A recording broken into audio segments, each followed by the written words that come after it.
Nyakoromogiro kamano kuom medo kete Ramogi TV. En sa adek mar otieno thuolo no miyude weche manyien Ramogi TV wantiere kod mathoth odiochieng' ma kawuono.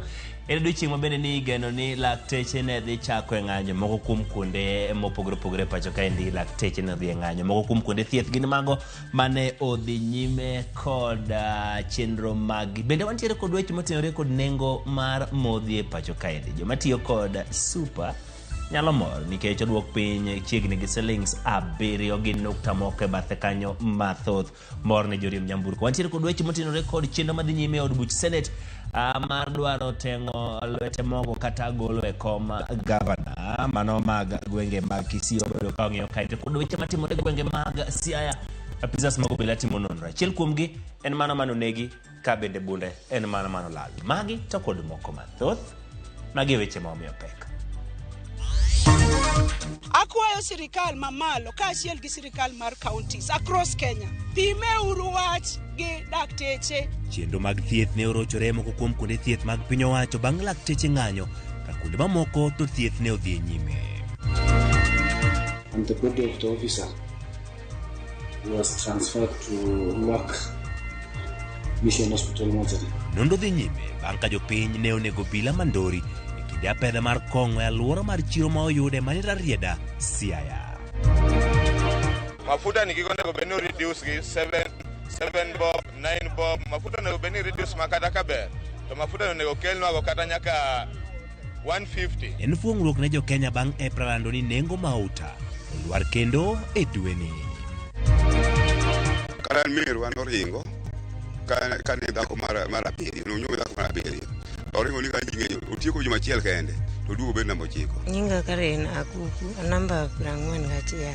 Chenro mar gin kanye kawuono walimo familia mar Akuku Denja mahumbe pod olak kuom bedo gi mon mathoth.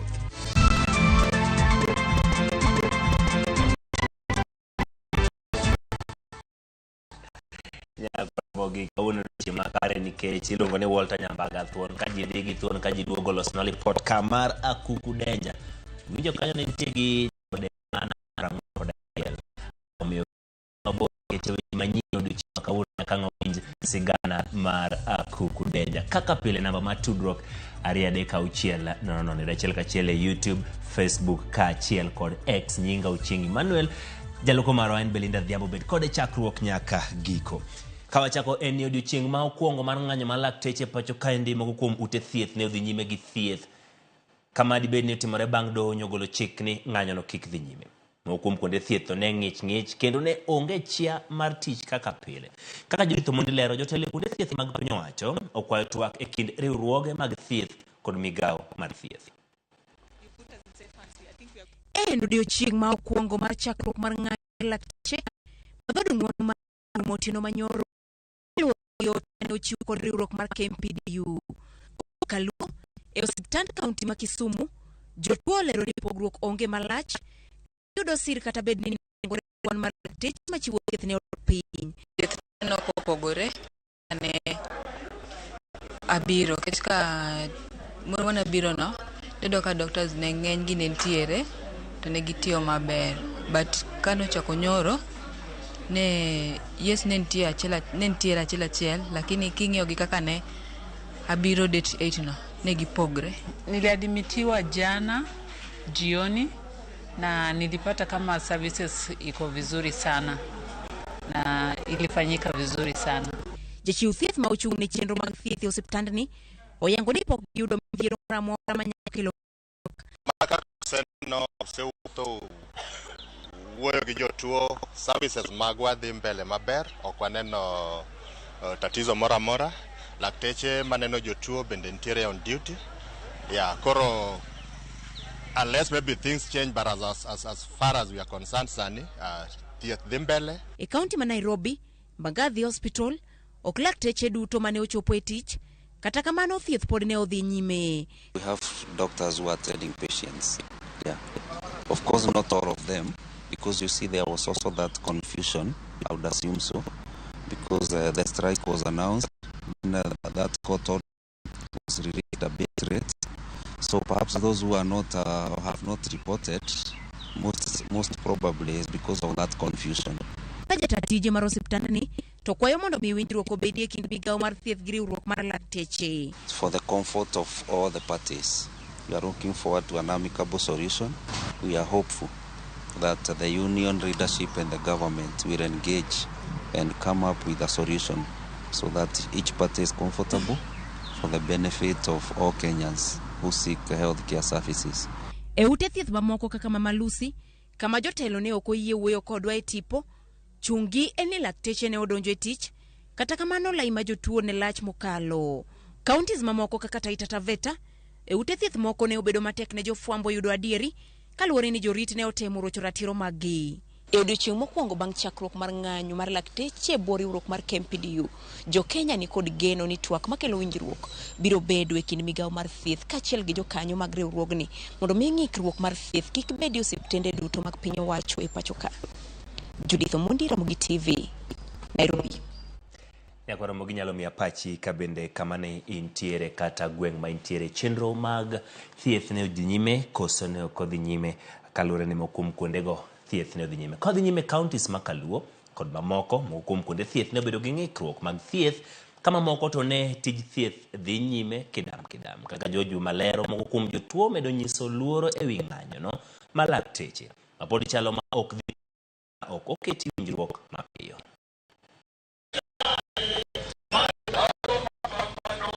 Notice mag lakteche pacho kae rumo.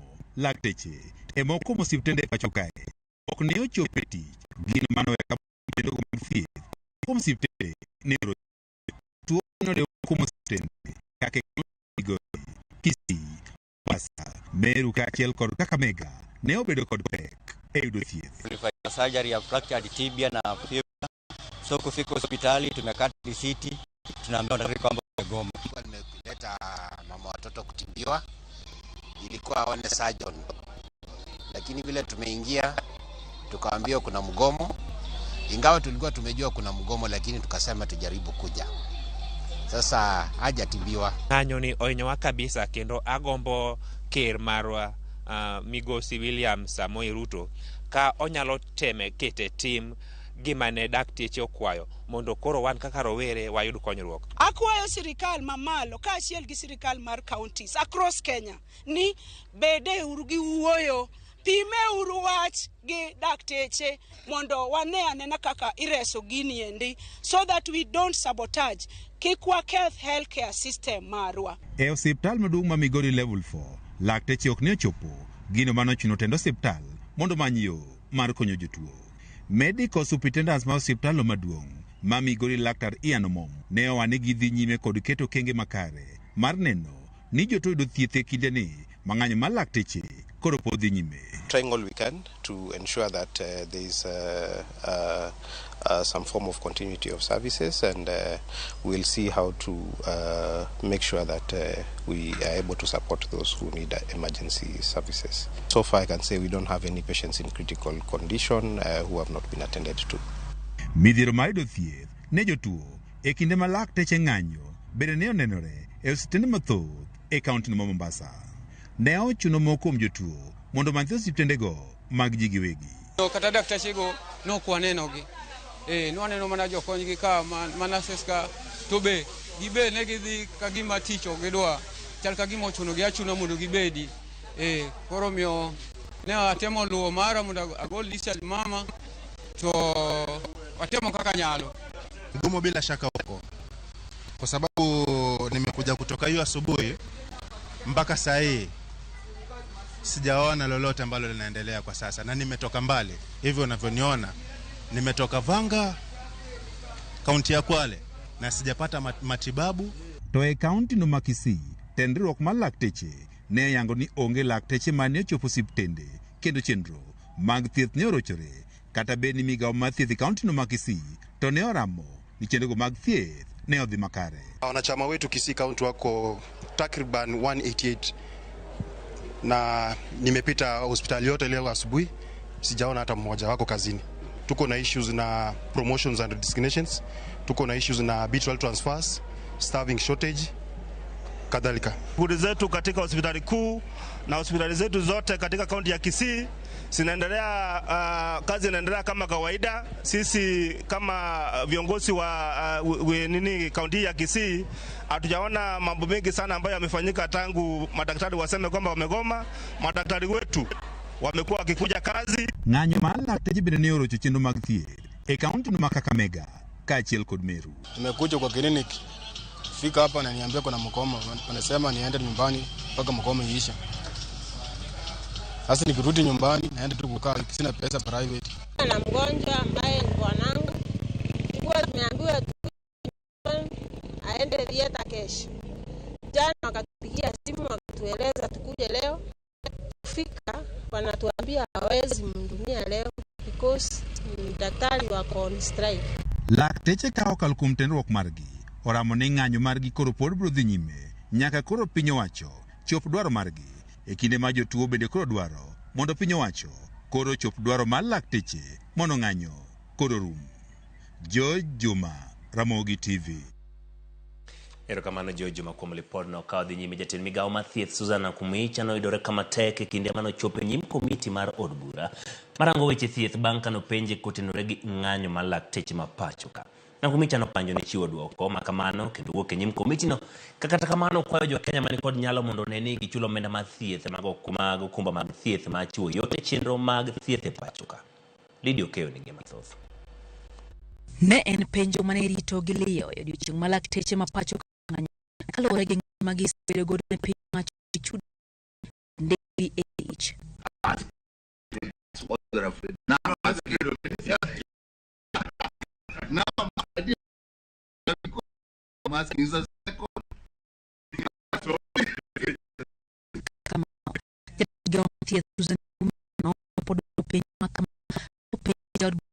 James Nikal ten migawo no chungo kendo wuok e nyim komiti no. Daktari, think of my question.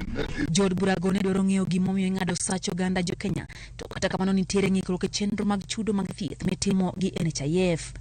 Parliament has deducted my NHIF from my salary, my contribution to NHIF. Why should the Parliamentary Service Commission delay in remitting that money to NHIF?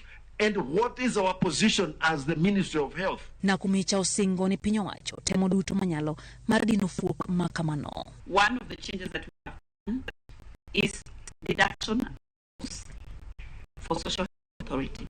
That the remittance, for example, of Parliament, instead of Treasury forwarding money to Parliament, for Parliament to deduct and send to Social Health Authority, our Social Health Authority funds shall be deducted at Treasury and sent to Social Health Authority without coming through Parliament. Bende oyangore ni jotuo mane wigi owilore mano oter Mathare koro kwamo e kar thieth no bang' familia mag girem kao gi kendo doko gi pacho ka koro piny owacho geto loso kuonde dak ma ginyalo konyore. Some of them even have telephone numbers of their relatives. And from my office we called the relatives and said, your patients have now recovered, they are at Mathare. But Chair and Honorable Members, people are not willing to take back their people from Mathare Hospital. Jokanyo mag komiti marango weche mag thieth oseokang' mikao gi ute thieth mar dino ne jotuo mosechango e kuonde mag thieth e pacho ka nikech rem chulo omenda mag thieth gino magiwacho ni rocho ratiro mag oganda. There's still the question of historically those who are in hospital occupying hospital space, incurring bills for boarding without receiving treatment. And you know, it's a form of imprisonment. It's inhuman. In my view, it's a violation of human rights. Na Kumicha oyango ni pacho timo duto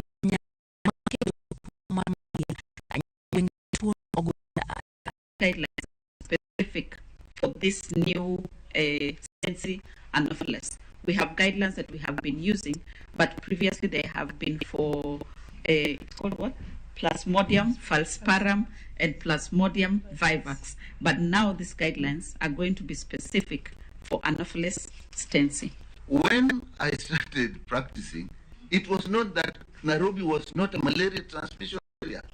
That is also these are areas where malaria now is. No, that order will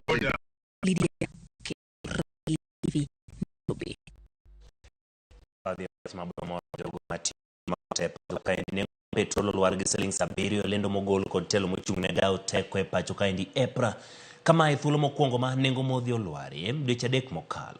Kaluwore kod lendono, nengo petrol olwar gi siling 7.21, diesel siling 5.09, kama uta mar taya olwar kod siling 4.49. Lendo ni ogol e kinde ma jatend piny Kenya William Ruto okoni okenge oseketi mag neno ni nengo ma uta omedo lwar kaka yor fuong'o ngimane jopiny. George Bati nigi ler.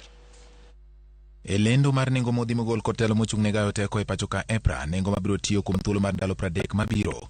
Lita achiel mar petrol olwar gi siling 7.21, olwar gi siling 4.49. Ma en lwar maduong' e nengo modhi ma pacho ka kuom dweche 3 mokalo. Kaluwore kod lendo no e boma ma Nairobi, lita mar petrol idhi use siling 199.35, diesel siling 199.38 ka lita achiel mar mauta mar taya idhi use siling 188.74. Kisumu, nengo lita achiel mar petrol idhi use siling 198.57, diesel siling 199.59 ka lita achiel mar mauta mar taya koro idhi use siling 188.94. E gwenge ma Siaya, lita achiel mar petrol koro idhi use siling 199.33, diesel siling 199.94 ka mauta mar taya idhi use siling 189.32 kuom lita ka lita. E yo mabei, lita ka lita mar petrol idhi use siling 199.85, diesel dhi ringo siling 191.46 ka mauta mar taya dhi bedo siling 189.85 kuom lita ka lita. E kindeno e boma ma Migori, lita achiel mar petrol idhi use siling 200.76, diesel dhi bedo siling 192.37 ka mauta mar taya Migori idhi use siling 190.76 kuom lita ka lita. Kaluwore kod lendono, joma tiyo e sekta mar nyamburko mating'o jowuoth Kisumu nyiso ni en gima kare duoko piny nengo mag mauta, ka giwacho ni deber ka omedo lwar e kinde mabiro mondo giyud fuong'ruok. Turudishie mafuta irudi mali ilikuwa 100. Hapo mali wamefikisha mafuta wametumiza zaidi. Kwa serikali mafuta nikiko nego beno reduce 7 bob 9 bob mafuta nego beno reduce makata kaber to mafuta nego kelno go kata nyaka 150 mia gi prabich mondo jonyuol ma pidho nyithindo gi yo mafuta gi oyud yot maka ginyalo pidho nyithindgi ginyalo kata gindo to go maber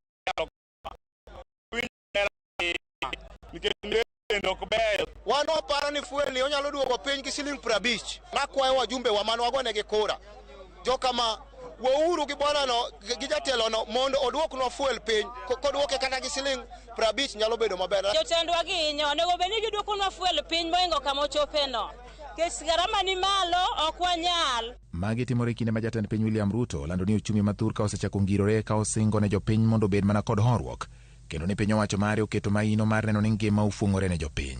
Niliwaomba nafasi kidogo ninyoroshe uchumi. Si munaona hiyo uchumi karibu inashika laini? Ama namna gani? Si dola ile ilikuwa 170 sasa imefika 130 hapa chini. Si mimi naendelea kukanyagia. Hata bei ya mafuta inateremka chini. Nyinyi relax. Si niliwaambia hii maneno nitanyorosha. So nyinyi relax, mambo iko sawa. Kaluwore kod lwar mar nengo mauta, geno mar jopiny ni piny owacho biro medo keto kenge mag neno ni nengo mag mwandu mamoko bende olwar kaka yor kelo fuong'ruok ne jopiny ma osebedo ka ywago ngima matek e kinde mokalo. George Bati, Ramogi TV. Wadhi nyime acheji 16 osemaki gi obila ka bunde mane olal bende oyudi bang' monj ma jopiny ne omonjo kendo monego obila manyo dhi timo pedha mar kuong' e gweng' ma oyude mani Rarieda e kaunti ma Siaya. Jatend obila ma Siaya Kleti Kimayo koni pedha gi nonro dhi nyime wi nekno manyo timore bang' jopiny monjo obila go manyo rik odhi mako miyo ma itudo gi uso kuong' ma ok opuodhi. Nonro ma wiye lero ni miyo ma nyinge Karen Akumu ma en achich mar uso kuong' e manyo go koko kane obilo chopo mar make kendo jopiny no yuoro morakore gi obila ariyo manyo rik ochopo mar make. Police station together with one officer had some intelligence that there is a certain woman who was selling illicit brew by the name Simba Waragi. That is a Ugandan brew which is a contraband in Kenya.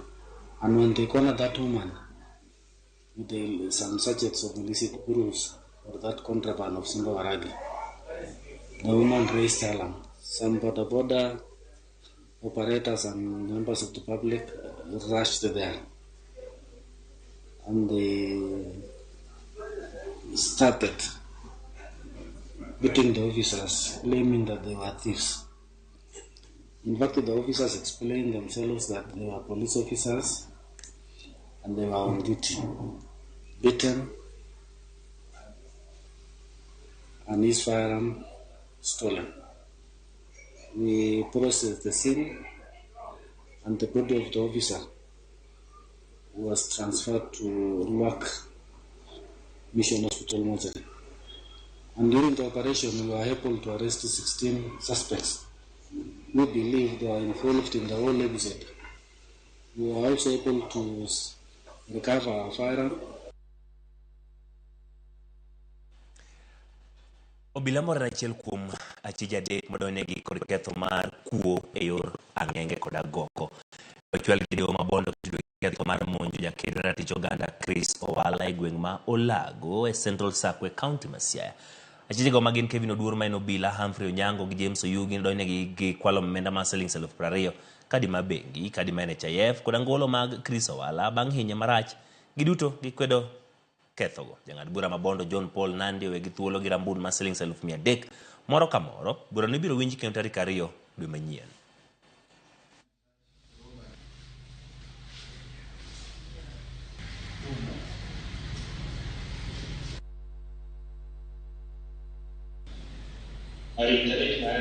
I've taken into consideration the nature of the offense. I will grant the accused, as it is their constitutional right, a bond of 300,000 with one surety of similar amount. So the accused person will not interfere with the witnesses or contact the witnesses or even the complainant, and they should stay away within a radius of 15 kilometers from the residence of the complainant or his place of work. We mentioned this matter on 2nd of April for pre-trial. Ekoro mogiro kamano kumedo kete Ramogi TV ang'eni bet piny woro ni to sigana mar Kuku Denja biro sadi. Sigana mauduto wadwa ni mondo mi wawinje omiyo kikidi maboro kawiyo matin kawaduogo ang'no bene achiel kuom sigana ma idhi yudo chenro mar wimre. Kikidi maboro.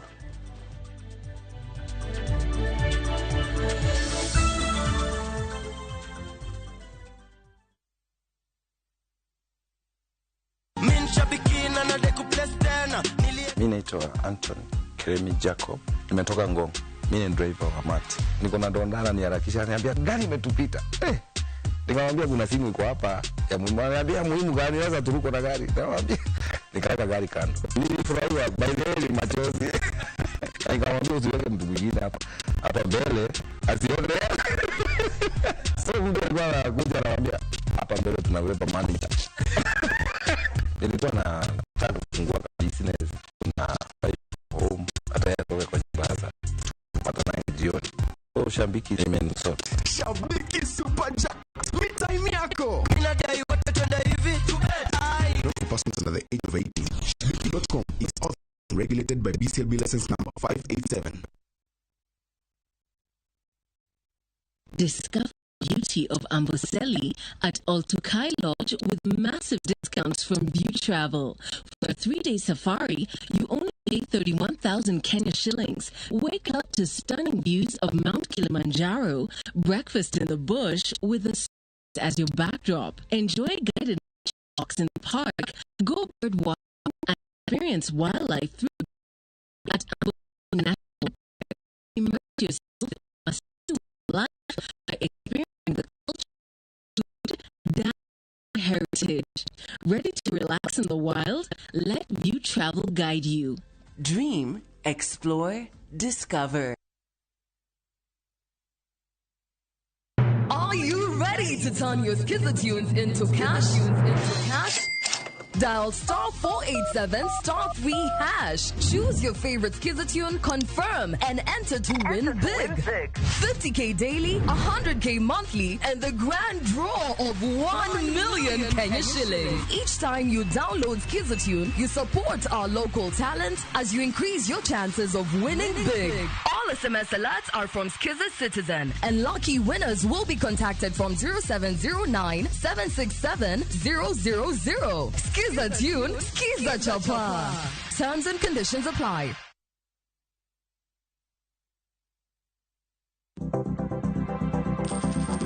Inyalo goyo kwan kod omenda ma aching kata ma ikete bahasha ka isiko itiyo kod omenda mohingo kaka onego itigo. Tema ne keto e bahasha omenda ma idwaro tiyogo kama moko to ikung kata ikan.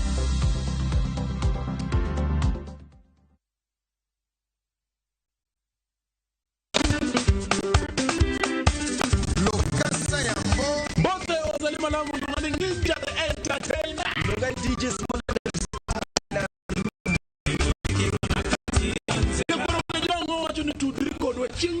Chinge soko kelo ni chenro mar tiede. Chakre safaka chia nyaka saa achiel odhiambo. Kuma okelo ni thom nobedo piny moting'o. To ye kanye baklo jagolo mar juma. Ndokwara mugejwang kumotigo madilo system, kumotigo zaikona gananga, kumotigo Joski Kiambukuta. See you there.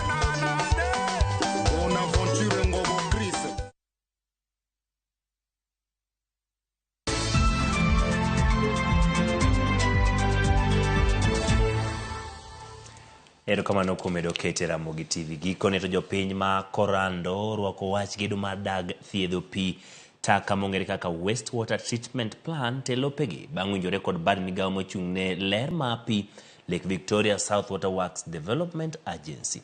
Winjruok margi en ni nyaka gilos kamiti manyien moting'o weg lope mabiro bedo jokanyo e chenro machwalo dongruok makamano e alworano.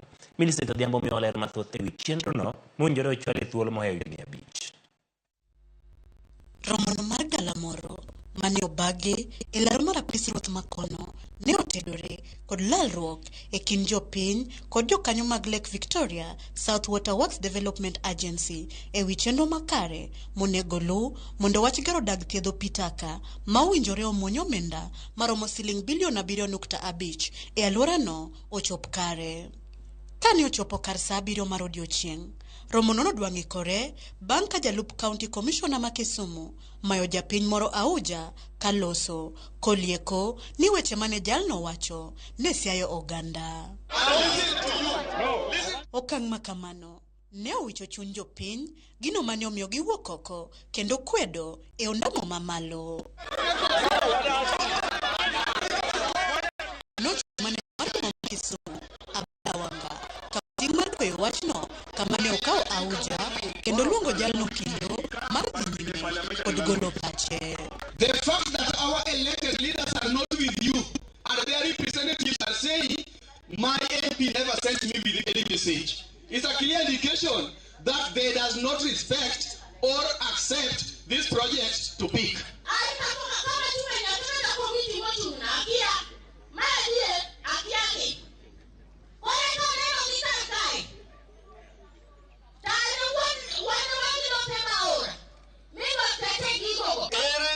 Revoke watch mar 72 acres to give 4 acres. Dogi wuonowa. Kalo onge nying jaoda, poka loko namba. To sani ng'ato nyose kona no tieni dhi luoki maweyi kito. Mane gima ngisa nikech kochopo the time of salary to weg loe ma dhi participate. To jong'iewo dong card. Is this real? It is a process instead of cow cartels.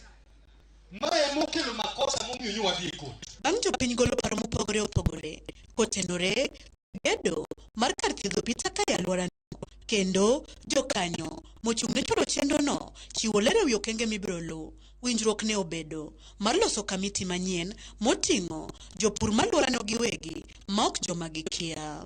Land issues has a lot of controversy. The earlier you started, the better. Kaka jokorando wabiro miwa ni project no dhi maber kendo gimoro amora timre monego timre. Wamiyo community thuolo mondo gidhi gitim yiero kendi mondo gikelnwa komiti gi no ero mondo wachak wuoth manyien gi komiti no. Chenro makamano maromo kod kamiti manyien kaka winjruok nokalo mondo ochwal gedo mar dag thiedho pita kama kamano odhi nyime ogen mar timore dwe manyien. Koromo dwe mar 4 to bro yudo ka jopiny oseloso komiti gi mosekelonwa mwaserado kodgi mwa nyiso